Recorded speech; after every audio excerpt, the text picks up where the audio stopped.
तो जैसा कि ओ को गॉर्जन की हरकतों से और उसकी बातों से शक हो गया है कि गॉर्जन को एमनेशिया नहीं है, तो आज वो गॉर्जन से मिलकर उससे सवाल कर रहा है कि तुम्हारी बनाई हुई गाइड्स को मिस्टर पार्क ने रिलीज किया, बट गाइड में एरर वाले क्वेश्चन थे, ये कोई भी नहीं जानता था। और जिस दिन गाइड कंपनी से चोरी हुआ था, हर किसी को टेंशन था, मगर सिर्फ तुम ही न्यूट्रल लग रहे थे। फिर उसके बाद तुम इवेंट अटेंड करने को गए थे और तुम्हारी सारी एक्टिविटीज को देखकर मुझे लगा कि तुम अच्छे से जानते थे कि स्टडी गाइड के लीक होने के बाद क्या क्या होने वाला है। लेकिन गॉर्जन भी ओ की सारी बातों को सुनने के बाद स्माइल कर देता है और उससे कहता है कि तुम जो बोल रहे हो वैसा कैसे हो सकता है। मैं उस दिन न्यूट्रल इसलिए था क्योंकि मुझे एमनेशिया के कारण से स्टडी गाइड के बारे में कुछ भी याद नहीं आ रहा था। गॉर्जन की बातों को सुनने के बाद वो चला जाता है और साथ ही उसे एक बार फिर से यकीन हो जाता है कि गॉर्जन को सच में एमनेशिया हुआ है और उसकी मेमोरी सच में चली गई है। ओ के जाने के बाद गॉर्जन बहुत ज्यादा अपसेट हो जाता है क्योंकि उसे ओ के साथ स्पेंड किया हुआ वक्त याद आ रहा था। दरअसल पास्ट में जब गॉर्जन एक मामूली सा इंस्ट्रक्टर था, तब उसने और ओ ने मिलकर काफी मेहनत कर सीसाइड का एक कोर्स बनाया था और फिर उन वीडियोस को ऑनलाइन अपलोड किया था, जिसके बाद से गॉर्जन के पढ़ाने का तरीका लोगों को अच्छा लगा और धीरे धीरे गॉर्जन एक मामूली इंस्ट्रक्टर से कोरिया का बेस्ट इंस्ट्रक्टर बन गया था। लेकिन उस वक्त ओ ने गॉर्जन का बहुत साथ दिया था। ओ के लिए गॉर्जन की खुशियाँ, उसके प्रॉब्लम्स बहुत मैटर करते थे। पुरानी बातों को याद करके गॉर्जन को बहुत बुरा लग रहा होता है, इतना ज्यादा कि वो खुद को रोने से रोक नहीं पाता है। लेकिन इसी टाइम पे शीना उसके लिए कॉफी लेकर आ जाती है और उसे इमोशनल देखकर वो पूछने लगती है कि आपको क्या हुआ, आप ठीक तो हैं? पर गॉर्जन उसे कोई रिप्लाई नहीं देता है, बस शीना का हाथ पकड़कर उसे कहता है कि प्लीज 1 मिनट के लिए मेरे पास रहो। शीना भी समझ जाती है कि गॉर्जन किसी बात से बहुत ज्यादा अपसेट हो गया है और इस वक्त उसे सहारे की जरूरत है, इसलिए वो भी यहीं खड़ी रहती है ताकि गॉर्जन को अच्छा फील हो सके। कंपनी में सबको मालूम चल गया है कि स्टडी गाइड लीक करने वाला इंसान कोई बाहर वाला नहीं था, बल्कि गोट ऑफ एजुकेशन का ही कोई शख्स है, जिससे मिस मा तो पूरी तरह से डर गई है। वो जानती है कि अगर गॉर्जन को मालूम चला कि गाइड लीक करने वाला काम मिस मा ने किया है, तो फिर वो तो मिस मा को छोड़ेगा नहीं। यही सब सोच के मिस मा मिस्टर पार्क से मिलने के लिए जाने लगती है, लेकिन वो उसे जाने से रोक लेता है और अकेले में मिस मा पे सिंपैथी दिखाकर कहता है कि मैं जानता हूँ आप अपनी लाइफ में बहुत परेशान हैं, आपको अपने बेटे की कस्टडी के लिए अपने एक्स हस्बैंड को पैसे भी पे करने पड़ते हैं। ओ की चिकनी चुपड़ी बातों से मिस मा रोने लगती है और साथ ही सारी रियलिटी भी वो ओ के सामने अब उगल देती है कि मिस्टर पार्क ने मुझे कहा था कि अगर मैं स्टडी गाइड लाकर उन्हें दे दूं तो फिर वो मुझे अपनी कंपनी में एक इंस्ट्रक्टर के तौर पर हायर कर लेंगे, और क्योंकि मेरे पास पैसों की कमी है इसलिए मुझे भी मिस्टर पार्क के ऑफर को एक्सेप्ट करना पड़ा था। अब मिस मा की बातों को सुनने के बाद वो भी उनके सिचुएशन का फायदा उठाकर बोलता है कि आपने जो भी किया मैं उसे समझ सकता हूँ, पर गॉर्जन इसके लिए आपको माफ नहीं करेगा। लेकिन अगर आप मेरी बात मानकर मेरी हेल्प करेंगी तो बदले में मैं भी आपकी हेल्प करूंगा और आपको गॉर्जन से भी बचा लूंगा। तो अब हमें समझ आता है कि ओ का इरादा मिस मा की हेल्प करना नहीं है, वो तो बस मिस मा को अपनी साइड कर रहा है ताकि आगे चलकर उसे अपना मकसद पूरा करने में मिस मा से थोड़ी बहुत हेल्प मिल सके। लेकिन वो ये सब क्यों कर रहा है, उसे गॉर्जन से क्या प्रॉब्लम है, ये बात तो अभी तक रिवील नहीं हुई है। फिर इसके बाद वो मिस मा को लेकर मिस्टर पार्क से मिलने आता है। मिस्टर पार्क तो ऑलरेडी बहुत गुस्से में होते हैं क्योंकि मिस मा ने उन्हें गॉर्जन के इनकम्प्लीट कार्ड्स ला कर दिया, जिसकी वजह से अब उनके इंस्टीट्यूट को परेशानी झेलनी पड़ रही है और लोगों ने बैड कमेंट्स के साथ सारे स्टडी गाइड्स को भी रिफंड कर दिया है। इससे पहले कि मिस्टर पार्क मिस मा पे अपनी भड़ास निकाल दे,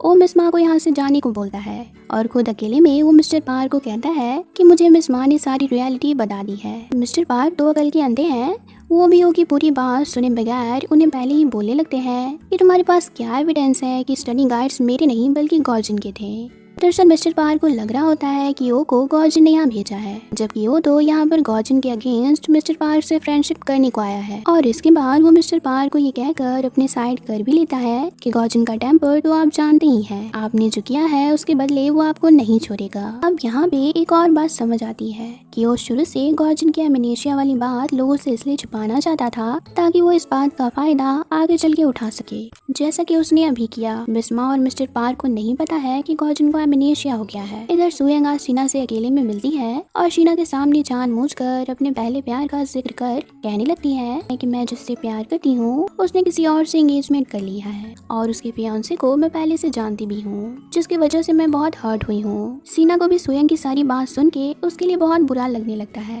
उसे अंदाजा भी नहीं होता है कि सुयंग का पहला प्यार गॉर्जन ही है और वो इस वक्त उसके और गॉर्जन के बारे में ही बातें कर रही है। अब बातों ही बातों में सुयंग शीना से पूछती है कि तुम मेरी जगह होती तो इस वक्त क्या करती। शीना भी कह देती है कि मैं उस इंसान पे कभी भी गिव अप नहीं करती जिसे मैं प्यार करती। शुएंग भी शीना की बात पे उससे कहती है कि मैं भी अपने प्यार पे गिव अप नहीं करूंगी, अब चाहे कुछ भी हो जाए, क्योंकि पूरी दुनिया में वही एक इंसान है जिसके साथ रहकर मुझे खुशी मिलेगी।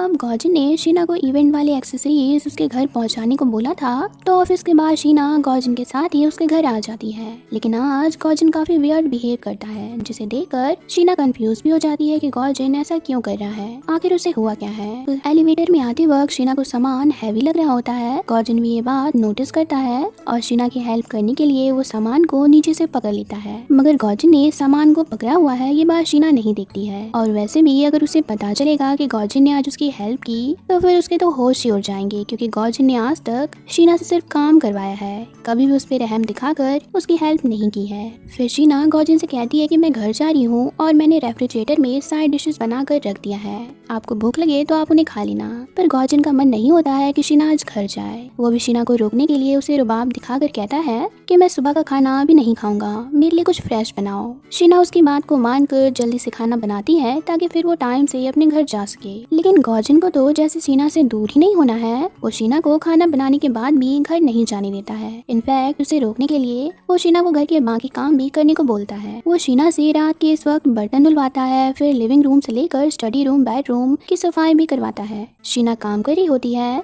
तो गॉजिन उसे छुप छुप के देखे जा रहा होता है। रात के 11 बज जाते हैं, लेकिन फिर भी गॉजिन शीना को अलग अलग काम करने के ऑर्डर्स दिए जा रहा होता है। लास्टली शीना को गुस्सा आता है और वो चिल्लाकर कहने लगती है कि मैंने घर का सारा काम कंप्लीट कर दिया है और अब मुझे अपने घर जाना है। शीना को चिल्लाते देखकर गॉजिन जानबूझकर अपने पैंतरे दिखाकर उसे कहता है कि तुम्हें तो बस घर जाने की पड़ी है, तुम्हारा ऐसा ही माइंडसेट रहा तो तुम मेरे डेब्ट्स कैसे चुका पाओगी। शीना भी गॉजिन की बातों को सुनकर इग्नोर कर देती है और यहाँ से अपने घर जाने लगती है। जाते वक्त गॉजिन के दरवाजे की ओर देखकर वो सोचने लगती है कि इस चंडाल आदमी को तो सिर्फ अपनी पैसों की ही पड़ी है, दिन रात बस ये डेब्ट के बारे में ही बोलता रहता है। वो ये सब सोच ही रही होती है कि गॉजिन रूम से अचानक से बाहर आता है और शीना को बोलता है कि मेरा कोल्ड ड्रिंक पीने का मन कर रहा है, इसलिए मैं बाहर जा रहा हूँ। शीना भी बोलती है कि आपको तो कोल्ड ड्रिंक पीना पसंद नहीं है, पर गॉजिन भी कहता है कि हाँ, लेकिन आज मेरा पीने का मन है। दरअसल कोल्ड ड्रिंक पीना तो बस एक बहाना है। गॉजिन शीना को रात के इस वक्त घर अकेले जाने नहीं देना चाहता है। मतलब गॉजिन के दो आज भाव ही बदल गए हैं। कल तक तो उसे शीना किसी चुड़ैल से कम नहीं लगती थी और आज वो उसकी केयर पे केयर किया जा रहा है। अब रास्ते में खड़ी होकर शीना टैक्सी के आने का वेट कर रही होती है,